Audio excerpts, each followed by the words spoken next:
Shalom. Mari kita baca sebuah ayat yang luar biasa. Ulangan 33 ayat 19. Bangsa-bangsa akan dipanggil mereka datang ke gunung.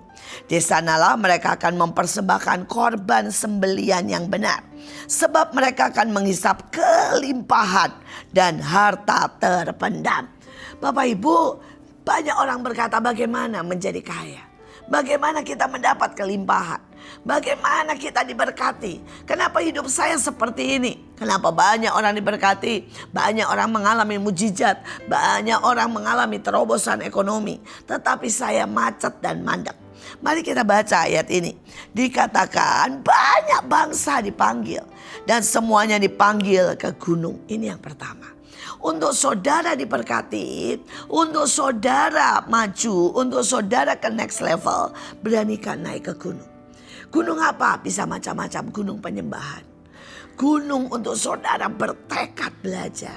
Naik gunung tidak pernah gampang. Naik gunung seperti mendaki satu demi satu. Kemarin saya pergi ke Cina, saudara.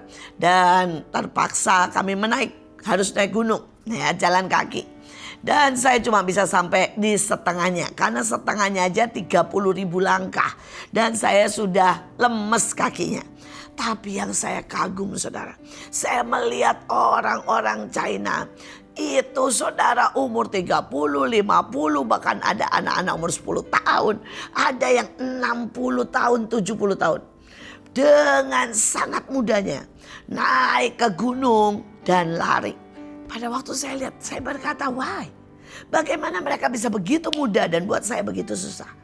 Dan mereka berkata, kami melakukan sudah dari kecil. Sebuah kebiasaan bahwa setiap 1 minggu sekali mereka naik ke gunung. Saya berkata, wow. Pada waktu kami mau naik ke gunung, kami bawa bekal, saudara. Bawa bekal minum, bawa bekal roti. Dan mereka berkata, no. Ini tidak baik buat naik gunung. Ini membuat kamu menjadi lebih letih, bawaannya banyak dan susah. Dan dia bilang, dia kasih pisang 1. Dia bilang, sebenarnya naik gunung cukup berbekal 1 pisang. Dikantongin selesai. Itu cukup untuk kamu sampai ke gunung. Wow, saya benar-benar amazed. Saya benar-benar kaget dengan cara mereka. Mereka bilang yang kedua, kalau kamu tidak mau pisang, dia bilang bekalah tomat. Dia bilang, kasihlah sama mereka tomat cherry. Kurang lebih 10 dan di kantong dia bilang kantongin aja. Dan setiap kali capek atau haus makanlah 1 tomat cherry. Nah, itu sebuah pelajaran baru. Tapi buat saya itu sangat penting. Itu benar-benar berkata 1. Punyalah mental untuk selalu naik. Dan biasakan. Karena apapun yang kau lakukan berulang-ulang. Itu akan membuat kau naik. Kalau engkau mengambil keputusan setiap hari 15 menit. Ini data. Ini bukan saudara ya Alkitabiah. Tapi ini by data.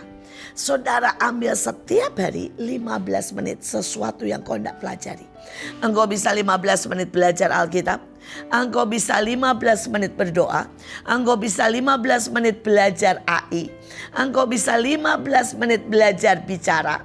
Kalau bisa 15 menit jualan sesuatu. Dikatakan dalam 1 bulan. Engkau akan meningkat di atas rata-rata. Engkau akan menjadi orang yang menang. Lebih kuat, lebih stabil. Mengalami terobosan. Saudara, hal yang kedua. Yang orang Cina itu berkata. Bahwa sebenarnya kita bisa melatih apapun sehat. Jangan bawa yang terlalu berat untuk ke gunung. Banyak orang saudara pikir untuk dia mencapai sukses. Dia perlu dandan. Dia perlu barang mewah. Saudara, enggak ada yang perlu. Belajarlah untuk cukupkan dirimu dengan apa yang ada. Belajarlah sederhana. Belajarlah melihat apa yang ada padamu dan kembangkan itu. Itu adalah kunci menuju sukses. Menuju gunung. Tetapi ada yang kedua. Dikatakan apa? Persembahkanlah korban. Persembahkanlah korban. Ini adalah cara kedua untuk saudara menjadi sukses. Persembahkan korban yang benar. Setiap kita bisa menentukan dalam hidup ini. Saudara bisa korban di mana saudara 1 jam mengurangi waktu tidurmu. dan diganti dengan apa? Kerja. Maka saudara akan melihat sesuatu yang berbeda. Saudara bisa memotong makanmu. Hari itu saya berkenalan dengan seseorang dan orang ini punya campaign atau dia selalu menyuarakan ya tentang berhenti merokok. Dan cara dia menyampaikan itu kepada anak buahnya, dia seorang bos besar, tapi dia sangat suka untuk memberikan tantangan berhenti merokok. Saudara, dan cara dia simple, saudara. Dia berkata begini, setiap hari ya, kalau kamu berani memotong 1 batang rokokmu, maka saya akan memberikan kamu 5.000. Dia bilang begitu. Saudara, dan saya berpikir begini, wow ya, kenapa dia sampai buang uang untuk itu? Tapi dia melatih. Dia bilang kepada anak buahnya, kasih ke saya 1 batang rokokmu. Kasih ke saya 2 batang, saya kasih 10.000. Ya, tapi tidak dikasih ke orangnya, dia kumpulin. Saudara, dan pada akhir bulan dia bilang, ini loh hasilnya. Kamu menabung dengan tidak merokok. Rata-rata setelah itu anak buahnya berhenti merokok. Dan pada waktu mereka berhenti merokok, mereka menghitung. Mereka tidak lagi, saudara, beli rokok, tapi kalau mereka bilang ini jatah beli rokok, mereka masukkan di tabungan. Dan yang aneh, saudara, itu merubah hidup mereka. Dan mereka tiba-tiba punya setiap bulan tambahan 300.000, tambahan 1 juta, tambahan saudara ya 500.000, dan dia didik untuk dipakai itu untuk usaha. Dan ujungnya pekerja-pekerjanya, dia punya sebuah pabrik dan itu tantangan diberlakukan untuk para karyawannya. Punya usaha sampingan. Ujungnya apa? Mereka menjadi orang-orang yang sukses. Saudara, ayatnya sangat ajaib. Kalau saudara berani mempersembahkan korban yang benar, maka hasilnya mereka akan menghisap kelimpahan. Mereka akan menemukan harta terpendam. Hari ini saya juga mau berkata, beranikah saudara berkorban untuk Tuhan? Saya melihat ada begitu banyak orang yang berani pelayanan dan meletakkan hidupnya, memberikan hidupnya sebagai korban yang benar, dengan sikap yang benar. Dan saya tidak pernah menemui mereka kelaparan. Saya tidak pernah menemui mereka bertambah miskin. Tapi saya melihat bahwa mereka semakin naik. Saya tutup dengan sebuah kesaksian. Saudara, hari itu ada pembantu yang masuk ke tempat saya, ya, Mbak Susan. Saudara, dan dia masuk karena putus sekolah, tidak punya uang, kelas 4 SD. Hari itu dia benar-benar terpuruk. Karena dia bahkan untuk melanjutkan sekolah saja tidak bisa.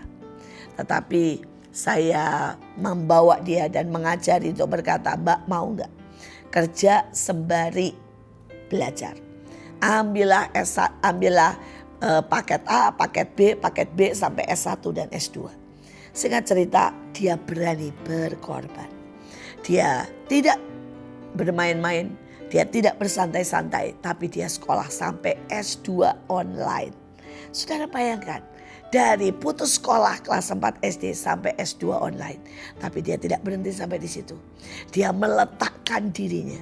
Dia berani pergi ke Enarotali. Saudara, dan di sana dia membuka sekolah untuk anak-anak miskin. Dia membuka rumah singgah.